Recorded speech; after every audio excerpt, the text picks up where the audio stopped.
All right. Hello. Welcome to the Franchise Empire newsletter. Excited to dive into some of the franchises that we're going to go over today and break down for you. So today we are going to cover a tech franchise with a top franchisee doing $16.1 million in revenue. That is insane. We're going to talk about a resale that shows 2023 revenue of $2.57 million with a very well-known brand. This it looks like an exciting opportunity. We'll talk about an operations director who bought a painting franchise after their company was getting shut down, and 14 huge mistakes to avoid when buying a franchise. We'll talk about how you can check that out. So, for those of you who are just tuning in, and if you don't already, if you want to get this in your inbox every Sunday morning, you can go to franchiseempire.com/newsletter, and we'll send you this whole newsletter for free in your email every Sunday morning. Because now we're doing these on, you might be watching the replay. We might have posted this somewhere as a podcast episode. We have it all sorts of places now. But we now do these when we live stream them. We do it on Wednesdays now instead of Mondays. We used to do it on Mondays starting from the beginning. It's actually our first Wednesday doing it. So with that said, as we go through, let me know if drop something in the comments or the chat if you have a question about anything franchise related or about any of the franchises that we're talking about. And I will answer the questions at the end. All right, let's dive in. So we got our free featured resale. So this resale is a franchise that you guys have probably heard of before. It's called College Hunks Hauling Junk, or you've seen the logo. The logo might look familiar to you. They've grown pretty significant. So as you can see, College Hunks was established in 2004, and they now have 219 franchise units throughout the US and Canada, which is pretty significant. Again, franchise units just means like territories operating or locations that could be spread out over 100 franchisees or 150 franchisees, right? Where some of them own multiple units. And their name says it all, right? They're a junk removal and full service local moving franchise. They also offer labor services, storage solutions, donation pickups, real estate, property management assistance, and more. So, the variety of things that they do. This specific resale that we're talking about, it's in a popular state. We have a lot of clients in Florida. We get a lot of clients in Florida, Texas, California. It's interesting. There just happens to, I guess, be a lot of people interested in franchising in those states. We work with people nationwide and even people in Canada, actually, but those tend to be popular states in which we work with a lot of clients. So they started in 2000. This is in Fort Myers, Florida, and if you're in Fort Myers, I hope you guys are doing well there. I know that's an area that definitely was impacted by some of the hurricanes that came through Florida recently. But this started in 2018, this specific franchise resale. Their asking price is $947,000. They disclosed 2023 revenue of $2.57 million. This is there's 2 territories included in the sale. They have established crews and office staff, and the owner needs to sell due to personal health issues. And unfortunately, that is one of the things that you see often, especially with really quality resales like this. I would call this a quality resale. Something that has a high multiple 6-figure or 7-figure sales price. I'd call it a quality resale, and you'll often see that. Especially people will sell because of health issues, or maybe they're nearing retirement or something like that. If you've never looked at resales before, right, whether businesses to buy or franchise resales, just a quick point of kind of education is that the higher the asking price, typically the more money the franchise is making or the more profitable it is. Of course, there's no guarantees here. Where in order to see profitability numbers for this specific resale, you would need to inquire with us. We would introduce you to the franchisor, who would qualify you and get you connected to the franchisee. After signing an NDA, non-disclosure agreement, confidentiality agreement, they would be able to show you those profit and loss details.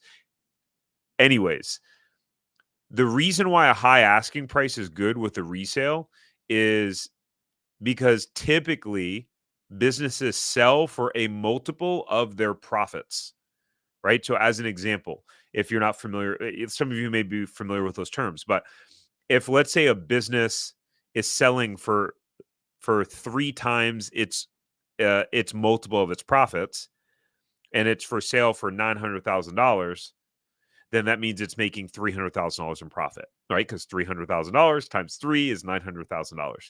So I would assume, based on the high revenue that it's producing and the sale price, that this business is doing well, right? So, by the way, if you are interested in this specific resale and would like to inquire about it and want to be introduced to the franchisor, then you can go to franchiseempire.com/resales, and you will be able to schedule a free call with our team, who will be able to um, provide more info as well as make the connection to the franchisor, assuming that you meet their financial qualifications. Um, or if you're just interested in learning what franchise resales are available in your area, regardless of this, then you can go to franchiseempire.com/resales, and our team can check that for you. Okay. So what is our take on this? So according to the FDD, the average AUV means average unit volume for single territory was $749,000. And for 3 territories or more, the AUV was 2.87 million. Wow. So this is a territory that is outperforming the normal, by the way. So they're doing something right, because this is just 2 territories that did 2.57 million, and the AUV for 3 territories is 2.87 million.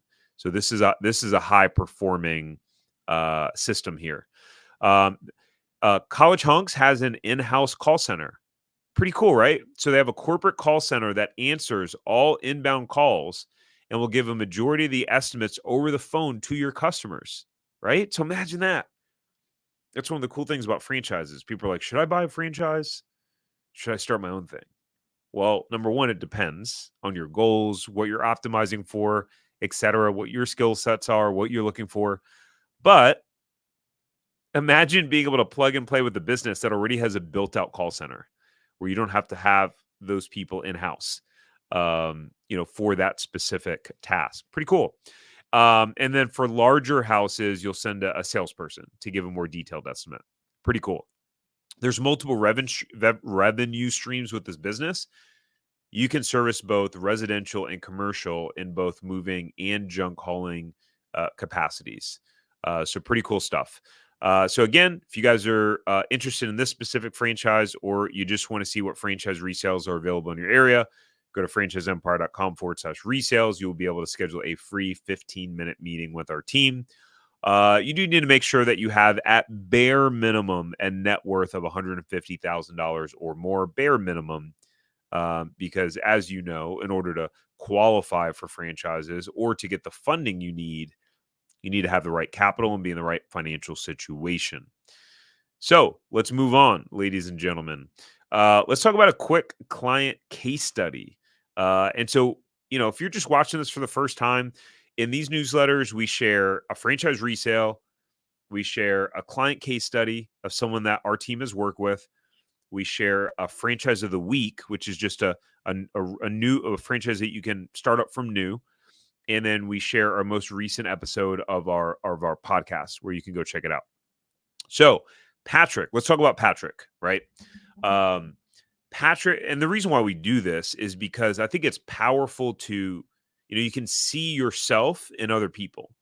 And I think what's also very powerful is, what's always encouraged me with things is, go, hey, if that person can do it, I can do it too. It creates belief, right? And social proof. So Patrick was an operations director for a startup company, and he did consulting for high net worth families. The company was actually shutting down, and he wanted to continue the kind of the feel of business ownership that he had in this startup, because he was running a lot of the day to day of that business. And he was thinking, hey, I would really, I can manage this business. I'd love to manage something of my own, something that I own the business. And so he was pretty comfortable in sales, um, and really values his family time, with kids and another baby on the way. His wife worked full time, which gave him the runway and ability to go full time into the franchise they were going to be selecting. And so he ended up buying a painting franchise, because he was impressed with the systems, the software that they had to operate the franchise. And that specific franchise, he loved the family feel that he got from the leadership team. And so, congratulations, Patrick. Super excited for you. I was emailing with him just a couple of weeks ago. He just finished up training. He was at training for the franchise. So, what's for whatever reason, we've had a solid handful of clients that have bought painting franchises, and I think that they've spanned across like 3 or 4 different brands. So one of the things that is tricky with franchises, there's 4,000 franchises. There's a lot, right? And everyone wants to know what's the best franchise, right? And the short answer is it depends, because the right franchise for me is not the right franchise for you. And not all are created equal, in the sense where you may go, okay, I want to do a painting franchise. I like the idea of it. I think I could do well in my area for whatever reason. But the painting franchise that's good for you and that's the best fit may not be the same one that's a good fit for me, right? Because everyone has their different cultures, their different pros and cons. And so what our team does a really great job of is really helping to align people, not just with the right opportunities and kind of industries, but with the specific brands that have the right culture and environment that suit your specific personality or skill set, et cetera. Like, we have some clients where they need to be in a franchise system that has 100 franchisees and that's really established, because they would go crazy if they were in something that wasn't that. And on the flip side of that, we have clients that are in that, that need to be in a franchise system that's more emerging, that maybe only has 10, 15, 20 franchisees, where they're still kind of building the plane as they fly a little bit, because these specific individuals want to have a little bit more flexibility, creative control, contribution on some of the changes and upgrades that are made, in the overall franchise system, right? And so our part of our job is to be able to identify that, like, what's a good fit for you as an individual. So yeah, I thought that was an interesting point to make. But let's keep going. And I see that we have a couple questions. By the way, if you're just tuning in, if you're watching this live, uh, then drop your questions in the chat, and we'll hit questions at the end. All right, let's move to the franchise of the week. Franchise of the week is a franchise called Team Logic IT. This is an IT franchise, in case you couldn't see by the name. All right, so they started in 2004 in Mission Viejo, California. They started franchising in 2005. And in addition to the US, they also have locations in Canada and Puerto Rico. Pretty interesting. Their parent company is Franchise Services, Inc. They have 0 corporate territories, but 282 franchise units. This is a pretty established franchise. Well, not pretty established. This is a very established franchise. 282 units is quite significant. Their franchise fee is $49,500, royalty 7%. Their national marketing fee, 1.2%. It's waived the first year, which is pretty cool. The total investment, this is a pretty low cost franchise, guys. This is between $106,000 and $141,000 to get up and running. Franchise terms 10 years. And this is, of course, according to their 2024, to their FDD released March 29th, 2024. I'm not going to read this whole description to you, but of course, if you want to be able to, by the way, guys, if you want to be able to um, see all of our past newsletters, right? Some of you are going through this, you're like, oh, if you're not subscribed to the newsletter, here's what you do. You go to franchiseempire.com/newsletter. And boom, you'll just put in your email address there and you'll be able to subscribe for free.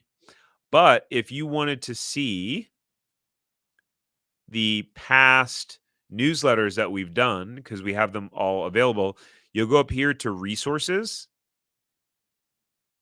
and then you'll go to Empire Builder articles. And this has some of the blogs that we do too, because we have some where we break down popular franchises like McDonald's, stuff like that. So you go to all franchise articles, it'll take you to, like, as an example, like, Ace Hardware, franchise cost and profits, Great Clips, Pete's Coffee. Like, we break down, some of the bigger names. But you can just click here on newsletter, and then you'll be able to scroll through and see older entries. You'll be able to see all the, the past newsletters that we've done. And you can go there and see that there, by the way. All right. Team Logic, obviously, they're a technology IT franchise that provides outsourced IT managed services to small and medium-sized businesses via on-site qualified technicians. So you'll work with clients to make sure they have the proper IT equipment that meet their current and future needs, and will partner with your clients on a reactive basis to help them repair their IT equipment and services when their systems fail. As an owner, you will hire technicians to serve your customers. You will reach out to potential customers, learn about their businesses, and offer solutions that will make their businesses more efficient, secure, and profitable. Now, you may be in IT, and you may think, ooh, let me buy this IT franchise. Let me share something with you. The people that are going to succeed in these franchises are not people that want to come in and be experts at IT. The business you're really in is sales and marketing here, right? Sales and marketing and recruiting technicians. Because you could be the greatest IT person in the world. If you can't go out there and secure contracts, right, with businesses, then you're going to be screwed. So this is not something for if you're like, this is not something if you want to go in and do the work, not for you. The ideal role for the owner is going to be someone who can go out there and network and get in front of business owners and get them to agree to their services. And then, have the management capability to hire technicians and lead them. That's who's going to be the ideal fit for this, right? Just wanted to clarify that. Gross revenues for 2023. So, the title of this is franchise showing 16 million in sales. You can see here in the first quartile, the highest grossing revenue franchisee does $16.1 million in sales. Now, just from this snippet here, I would imagine that may not be in just one territory, especially since they're stating franchisees, not franchise territories. So this person probably, without looking at the FDD, I'm assuming that they own multiple territories, right? So first quartile, let's talk about the averages. Let's start the bottom up, all right? The fourth quartile, the lowest performing franchisees, average $183,000 in sales, okay? The highest one does 328. Lowest is 27K. The third quartile, so second rung up from the bottom, averages $488,000 in sales. In gross revenues is the specific language they use in their FDD. Second quartile, we got $916,000 in average, and the first quartile averages 3.1 million. You can see the median numbers here on the right-hand side, right? And so, isn't it pretty crazy that you can look at a franchise and go, okay, they're showing 150 franchisees and showing the quartiles, and my goodness, the drastic difference between the numbers, right? And so if you wonder what makes the difference between high performing franchisees versus, what makes the difference between people that are in the first and second quartile versus third and fourth, that would be a great question to ask during franchisee validation, right? Like to the other franchisees when you're validating. But I'm going to go out on a limb and say the first and second quartile, they are great at sales and marketing and recruiting. That's probably why they're top performers. Um, Benefits for the franchisee: there's predictable recurring revenue. You're not just waiting for things to break. Your most of your clients are on a monthly contract. Typically about $150 per month per each employee the company has on payroll. Wow. So as you can imagine, if you get some companies with, I remember the last corporate company that I worked for. I worked for a smaller local business. There was about 50 employees. So let's see. Can you see this calculator? You cannot see that calculator. Okay, 50 times 150.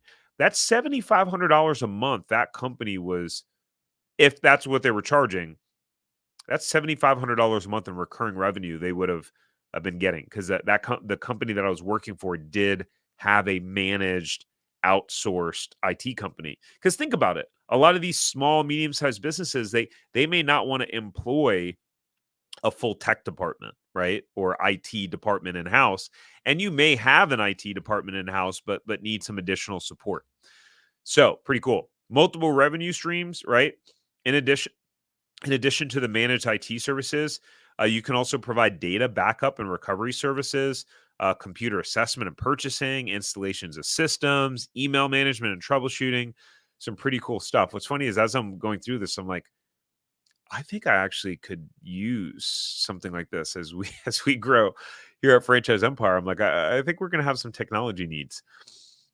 Um, and no tech experience is needed, right? You don't need to know how to fix IT problems. All you need to do is be able to sell, as I said earlier, provide great customer service, hire and manage technicians well. Your techs will be highly skilled. You're going to recruit people that know what they're doing and then compensate them well for their skills. And corporate will give you the training that you need to be able to intelligently speak with your customers. Number 5 is that this is a really scalable business. Once you get your first tech, and they're too busy to manage your existing accounts, you'll hire a second and a third and a fourth while simultaneously going out there and signing up more accounts. Pretty cool. Um, so if you are interested to see if this franchise has more territories available in your area, go to franchiseempire.com/check territory, and you'll be able to have a meeting with our team to see if this franchise is still available, right? franchiseempire.com/check territory. Do you need to make sure you have, at bare minimum, a $150,000 net worth? Our ideal clients that we work with, our average clients, have a net worth of somewhere around $300,000 to $500,000. I'd have to look at the numbers to see what the average is. But the higher the net worth, the better position you're going to be in, the more options that will be available for you that you qualify for. Okay. Bada boom, bada bing. Again, you can keep dropping your questions below. I will take them at the end. Okay. Last but not least, the latest episode of the Franchise Empire Show which is our podcast, 14 franchise buying mistakes that will F up your investment. So, in this podcast episode, it's a solo,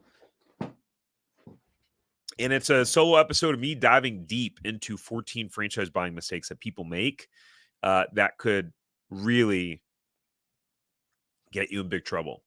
So if you want to watch this episode, then you can watch it on YouTube. That will take you to our Franchise Empire YouTube channel, Franchise Empire YouTube channel. So if I click this, we have a channel called Franchise Empire. Go subscribe there, right? It's different than the regular Tarek Johnson channel. Or you can listen on podcast platforms, right? So you can click this thing and you'll be able to listen to all these different, any of these podcast platforms, all the major ones. You can listen to that podcast. So, with that said, let's see. What do I want to? I guess I'll just stop sharing my screen. Okay, let's dive into questions. What franchise industries would you recommend for people not to buy during a recession if you don't want to go broke? Um, I think a lot of that depends on your area that you're in. Because you'll have some affluent areas where my initial instinct would say something that's more of a want and not a need. Um, but sometimes in really affluent areas, people will still if you're in an affluent area, sometimes people will still be buying. So I would say something that's a want, not a need. Um, do you believe being a natural born leader is a lie? No, I think that there are people that are natural born leaders. But I think probably more of the leadership is developed. It's something you have to work on. I've had to work on it very hard.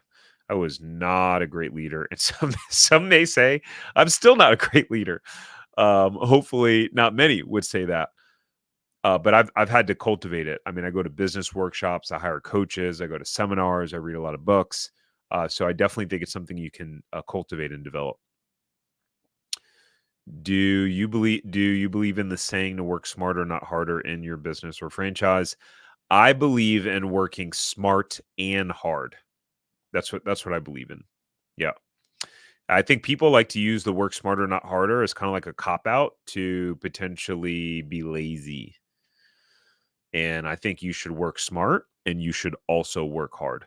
That's my perspective on it. But there's certainly more efficient ways to do things, 100%. There are strategies that are more effective, for sure.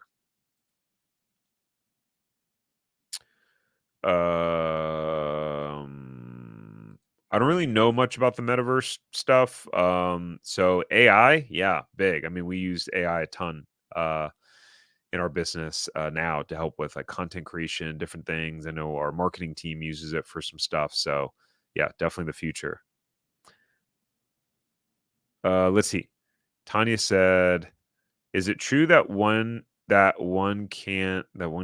the developer for the data what?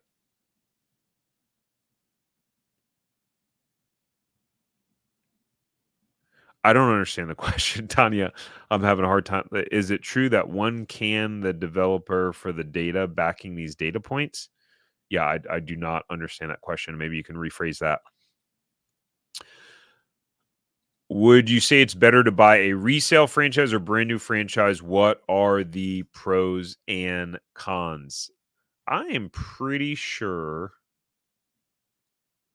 that I've made a video on that would provide the most uh detailed assessment. The short answer to that is it depends. You're going to hear that a lot from me. One of the things that drives me crazy that I hate is generalized advice, right? So like as an example, you have some of these like let's take Dave Ramsey. Dave Ramsey has helped millions of people. I respect Dave Ramsey. I think he has some fantastic advice. But Dave Ramsey gives very cookie cutter advice that's generalized, that's not applicable to everyone. That's like saying everyone should eat 2,000 calories a day, right? For some of you, based on your weight, if you eat 2,000 calories a day, you'll gain weight.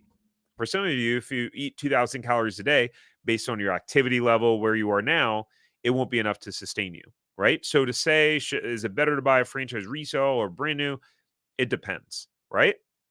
Franchise resale, what are some of the benefits? Well, there's two layers to franchise resales, right? You can have a profitable franchise resale or one that is a turnaround opportunity. Profitable one, obviously, it's already making money. If you don't have experience managing people and leading a team, you could come into buy a franchise resale that's doing really well, making money, and you could drive the business into the ground because you don't know what you're doing. The example I use is it's like you're just potentially you're just learning how to drive, but you're learning how to drive in a supercar like a Ferrari, where when you hit the gas, the consequences can be devastating. You can go out of control because you don't have the capabilities yet to handle that type of machine and that speed, right? So that could happen with someone with a resale. Turnaround opportunities can sometimes be very difficult to turn around. It takes time and more capital and money, right? I've seen people succeed in both. I've seen people not do well in both. Brand new franchise, some of the pros and cons, you get to choose your territory, right? You may buy a resale, but maybe it's 40 minutes from your home because that's the only thing that was available. There's very limited inventory, with the resales. For our team, it's one of the hardest things for them to do with these newsletters is find quality resales, out there every week for this newsletter. It's not always easy. So very limited inventory with resales. With new franchises, again, like think about it, it's like building a new house, right? You get to design everything and start it from the beginning. So a really good example of this is my first franchise location we built from scratch, brand new. I was able to pick the location, get things built out, everything's brand new, and I was able to create the culture from the business from the beginning, set the tone, right? So we had everything start out really well with that business, like a well-oiled machine, because that was the standard we set from the beginning. When I bought the resale,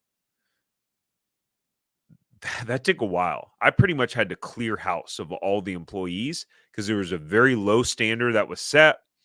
It was just not a great environment. And so that was very, very difficult. It was actually the new franchise was actually a lot easier, but that's not always the case for everyone. So that's my 2 cents there.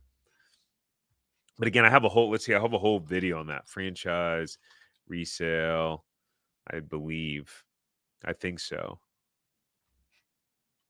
I don't know. I'm trying to look it up. I'll answer this next question. Okay, so Tanya's resetting the question. To dig into the breakdown of item 19 of the FDD, is it true that one can ask the franchisor for the data backing the revenue breakdown claims? Oh, I don't know. Actually, that's a great question. I have no idea. I've never had anyone ask that. But like the franchisor, like that's a legal document that franchisor would get in big trouble for misstating that, and it's typically reported from franchisees. So yeah, I don't know. I don't know if you can ask for the data that is backing the revenue breakdown claims. I think it's probably maybe makes more sense for opportunities where the FDD numbers are not very clear. But if they're stated pretty clear, you have to assume the franchisee is being truthful. And if you are assuming they're not being truthful, probably not the right franchise to go with. Either that, or you're very, very skeptical, and that level of skepticism can impact your success. What I find sometimes is people that are very, very, very skeptical. They're operating in the world with almost like this film over their eyes that impacts the way that they make decisions and impacts their success because they always think that someone's out to get them. By the way, I'm naturally very skeptical. So I'm speaking from experience. This is not shots fired here. So anyways, thank you guys for tuning in. Before you leave, can you do me a favor before you go? Hit the like button if you're watching this on YouTube. Actually, wherever you're watching it, Facebook, YouTube, LinkedIn, just press the little like button. So whatever that platform is can show this to more and more people. And if you're watching on YouTube, make sure that you're subscribed, by the way. And yeah, hope you guys have a great rest of your week. We're going to do these on Wednesdays now, right? So for those of you that are watching live, if you're watching this on a podcast or whatever, we'll keep pumping out the replays, but going to do this on Wednesdays. Oh, we got one last question real quick. If the franchisor includes audited financials, then I would trust all financial information in the FDD is accurate. The sales information is typically not audited, as well as I think their accounting information. They usually, I think, list that it's unaudited, I believe. But that was a great comment. Thank you. You guys have a great rest of your day. Bye.